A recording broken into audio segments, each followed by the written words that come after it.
శివుడు వాడిన త్రిశూలం ఇప్పటికీ భూమి మీద ఉందని మీకు తెలుసా?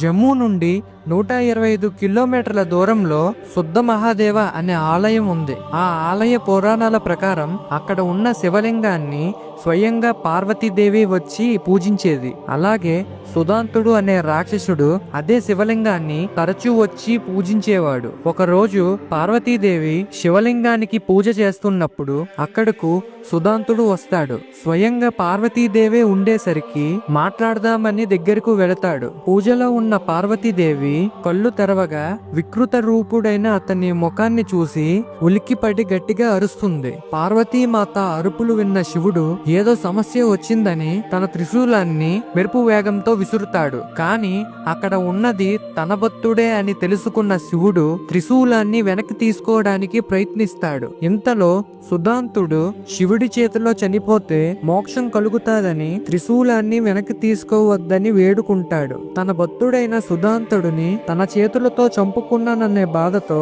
శివుడు తన త్రిశూలాన్ని 3 ముక్కలుగా విరిచి అక్కడే పడేస్తాడు. ఆ విరిగిన త్రిశూలపు ముక్కలనే ఆలయంలో ప్రతిష్ఠించి పూజిస్తారు. ఫ్రెండ్స్, ఓం నమ శివాయ అని కామెంట్ చేయండి.